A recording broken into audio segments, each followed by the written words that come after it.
This is Nightline. Tonight, Piper Rockelle, the Nightline exclusive, the former kid influencer with millions of followers. Hey, it is Piper Rockelle, and welcome to my vlog. Now hitting it big on OnlyFans. So big.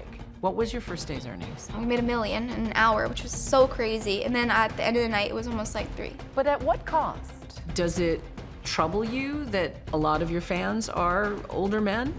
Plus, Madison Beer, the red-hot hit maker with chart-topping hits like Yes Baby.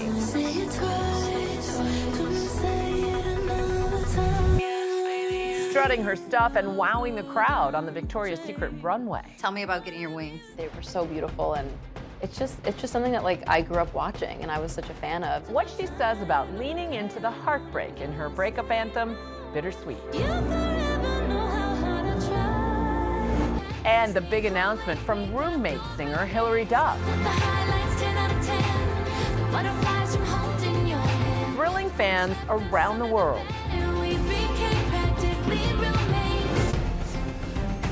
From ABC News headquarters in New York, this is Nightline. Thanks for joining us tonight. A Nightline exclusive. Piper Rockelle, as you've never seen her. For the first time on TV, the former kid influencer turned OnlyFans instant millionaire, addressing the scandal that rocked her YouTube star persona, brushing off her critics and making it clear she's in charge. I have it down to it only takes me 30 minutes top, hair and makeup. I felt like when I first dropped my OnlyFans, I was thinking a little bit too much like, oh my God, I need to have this kind of photo and this kind of photo. What is the most you've been offered for the least you've done? You want me to be honest? Probably just like a foot pic. It'll be like $3K just to see a foot. Piper Rockelle, for months, literally counted down to her OnlyFans debut. January 1st, the life is gonna change just a tad bit. It's gonna get a little bit of... Piper doing her own countdown clock is rewriting the narrative. She's the one counting down to her own coming of age. Hey, it is Piper Rockelle, and welcome to my vlog. Piper Rockelle was the biggest kid influencer of the 2010s. Her move from child star to a sex symbol OnlyFans model was a shocking success. Piper claims that she made $2.9 million in her first day. That is an astronomical amount of money even within the OnlyFans world. So why did Piper turn to OnlyFans? It may have something to do with a massive scandal and lawsuit. It involves her mother and allegations of abuse and exploitation. Until the lawsuit came out, Piper was really the golden girl of kid influencers. And so for these claims to come out against her mother and her mother's boyfriend really changed everything.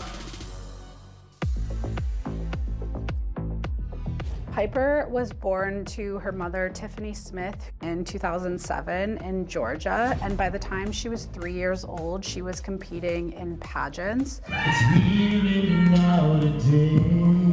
Her father was not involved. He freaked out when he found out Tiffany was pregnant, and he went off and did his own thing. Tiffany was really just trying to make things work. And it was pretty quickly that she saw that Piper had some kind of star power. Her mother started posting videos of her on YouTube, and by the time she was 8 years old, she was getting millions of views on YouTube videos. Was it a slime video, right? Well, like my first ever video? Your first big viral video. Yeah. Hey guys, it's Piper Rockelle. Today we are going to be making fluffy slime. Slime was like having a moment. And so when Piper started making content like that, she was able to suddenly start racking up views and followers really quickly. Hey guys, welcome to my night routine. Anywhere we went, people would approach her. Can I take a picture with you? Can I touch you? Around 2017, Piper began this band of other child influencers to join her. So it was called Piper Rockelle and the Squad, or the Squad for short. I'm not doing this alone. I'm inviting my whole entire squad over today. Come in, girls. A few years after the Squad was created, you start seeing this proliferation of crush content where the kids are revealing who they have a crush on, or they're even like kissing each other. Piper's mom was the boss. She was the boss of Piper, and when it came to the Piper squad, she was also the boss and really like the caretaker of all these other kids. You're going to be getting kissed. Those crush videos, some people thought inappropriate.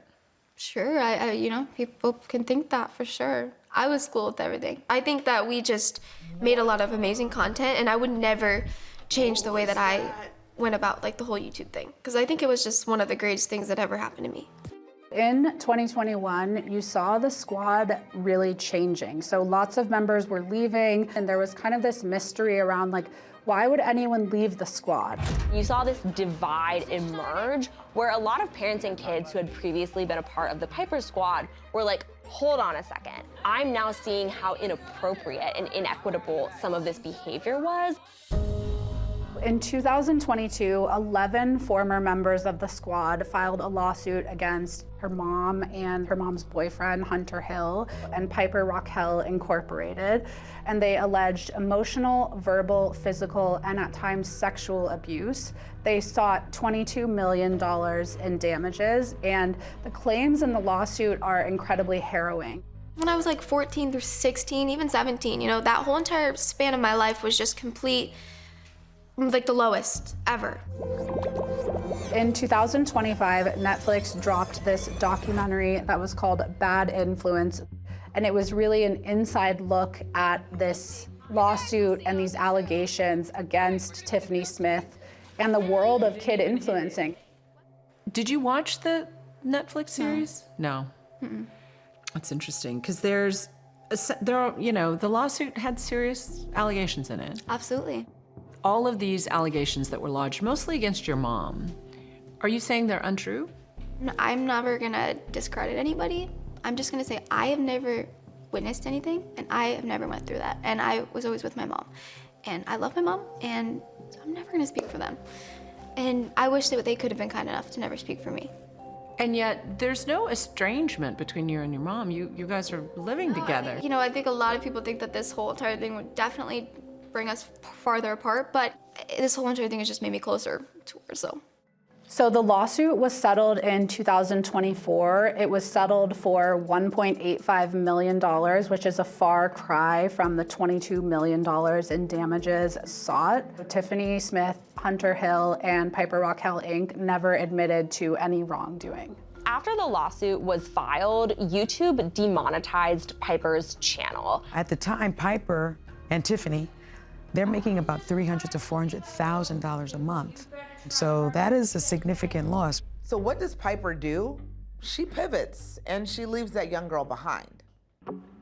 I'm doing my first ever collab on OnlyFans, which I'm super excited about, with Sophie Rain and Aisha Sophie. They're like the two hottest little girls ever, women. I love them so much. We just went on a little trip together and we took some photos and it was so much fun. Like so much fun. So I had the best time ever. What made you think about going on OnlyFans? Once I did turn 18, I was like, where do I want my life to go? What if I become an actor, a singer? But then I kind of thought about it. I was like, I don't think that that's for me. I'm never gonna have a good reputation. I'm never going to have a clean slate. I don't really want a clean slate. It does seem that a lot of the people who are consuming content on OnlyFans, especially of really young girls like Piper, who is only 18, are older men. It's always just been adult men who are sort of leering after these barely legal women. As a culture, we fetishize youth to such an extreme degree. Does it trouble you that a lot of your fans are older men? I mean, it's not, I don't really think about it that much. I don't think about it like that. Your OnlyFans has no nudity. I mean, no, not yet, at least. I'm not shutting that door because I'm very comfortable with who I am, but nothing yet. I just started. It's literally only been a month. I love to show my body, and I show my body on Instagram. If I show that much on Instagram, I'm obviously doing more on OnlyFans. But you do personalized services, like chatting with people. Of course. It's successful people, it's lonely people. I don't care who they are, but I care for them as an individual, and I want to make them more happy. If that's what they want. If they want me to be mean to them, sure. I don't care. Like. Part of the business model with OnlyFans is that these models are able to message their subscribers directly, and that is really a big part of where the money comes from. So the messaging that she sends to her subscribers is racy. They're very sexual, they're very teasing in nature. What did your grandma say when you told her you're going on OnlyFans? In honor of me just dropping my link, I'm gonna show my grandma the first set I posted. Scared? I'm scared. Your whole is hanging out. My family's the most supportive thing ever. I do make her a character, but like, I'm literally making her like a money-hungry grandma for my, like, for the entertainment. It's the funniest thing ever. I heard you bought your grandma a car, too. Yes, I did. Mimi, what are we doing today? Gonna get a car with my granddaughter's butt money. Spending this amount of money does hurt me, but I'll just make it back in an hour. Okay, she paid my house off, #1. And this was before she started OF. She brought me a Bronco, and she said that she doesn't want me working anymore. I'm not gonna fight with her. We've talked about all that you've lost. If all of that hadn't happened, do you think you would be doing OnlyFans? I really don't know. I mean, truthfully, there's a lot of times where in that whole midst of things where I wanted to give up. So, you know, it wasn't like, oh, I gotta make money or nothing. You know, I'm totally cool with also having nothing, no one. I don't think that I've continued to be doing YouTube. Even if I had my YouTube right now, I think that I probably would have grown out of it.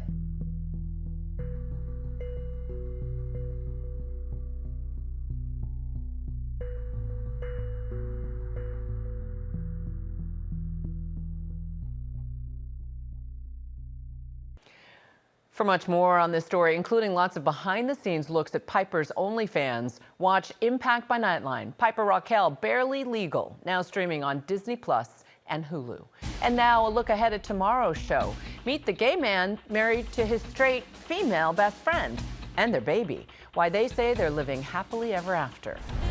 And when we come back, we're one-on-one with Bittersweet singer Madison Beer. Why she says she would have been crazy not to record that breakup album. After the break.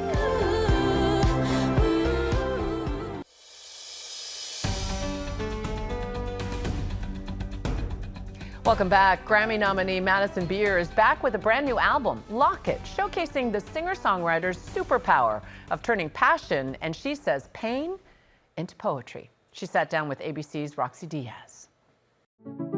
Can't believe it ends this way. Thought you'd always stay. Soft but powerful, introspective and honest. Vulnerability woven into melody. Wanted to be with you. Wanted to make it through. It's been a slow burn to the top for platinum-selling singer-songwriter Madison Beer, who is bringing uncompromising authenticity to her third studio album, Lock It. I know I should be bitter, but baby, right now I'm bittersweet. Madison Beer's career began at home in a makeshift studio with a camera and a microphone. My love has come along. At just 13 years old, Madison uploaded a cover of Etta James' hit, At Last. When you posted that YouTube video, what were you thinking? And what was your family thinking when you're like, oh, I'm gonna just do this for fun and see where it goes? My dad, quite literally every single day, from as early as I can remember, would videotape me singing. With the YouTube video, they kind of just were like, do your thing. The cover caught the attention of pop superstar Justin Bieber, who reshared the video and catapulted Madison into the spotlight overnight. And with her 2013 debut single, Melodies, she emerged as a force in pop.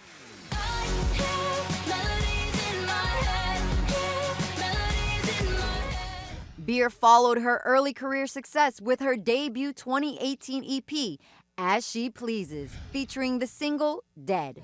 If you say you can't live without me, then why aren't you dead yet? That marked a turning point in your career. What did you feel during that project and, you know, coming out for the first time and just steering your own sound? I just wanted to make a little EP. I had been, at this point, I think I had already been dropped from my label, so I was like, I'm gonna just do this as I please, and that's why I named it As She Pleases. Beer's debut album, Life Support, came in 2021, featuring the single Effortlessly, which landed her a spot on the Billboard 200. So I hold my breath to breathe. Hurt me so I feel. Used to do these things so effortlessly. Take me back to that time and what made it so vulnerable. I like to be as real as I can be and share with my fans and my audience and whoever's listening what I'm going through. And at that time, that was really what I was going through. Her second studio album, Silence Between Songs, dropped in 2023. The single, Make You Mine, Grammy-nominated in the Best Dance Pop Recording category.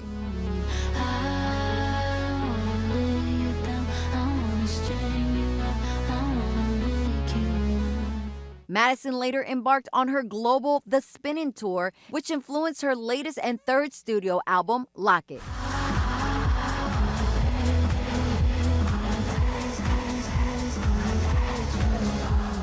Why Lock It?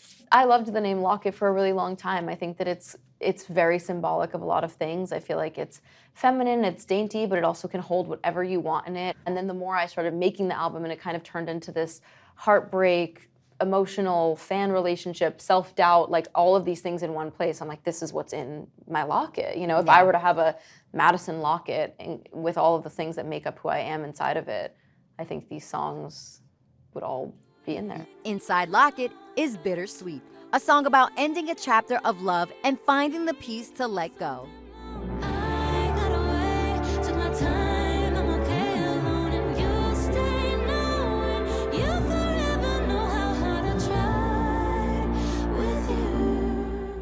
Also featured on Locket, Yes Baby.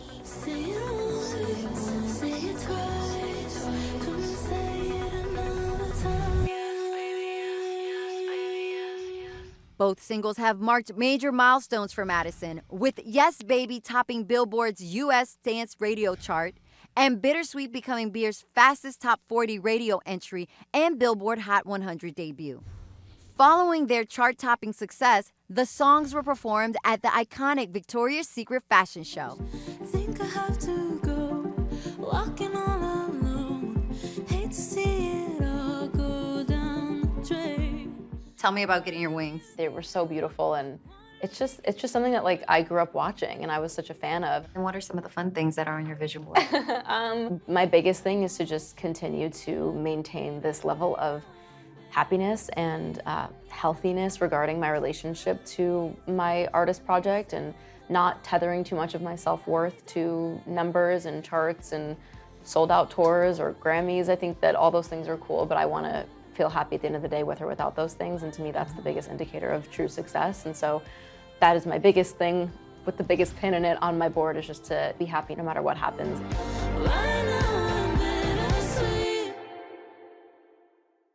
Our thanks to Roxy.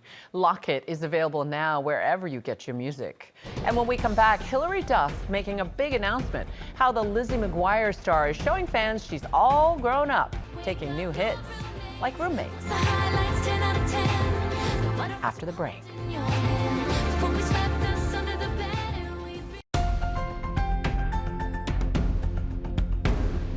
And finally, the long-awaited global return of Hilary Duff. It's tonight's Nightline.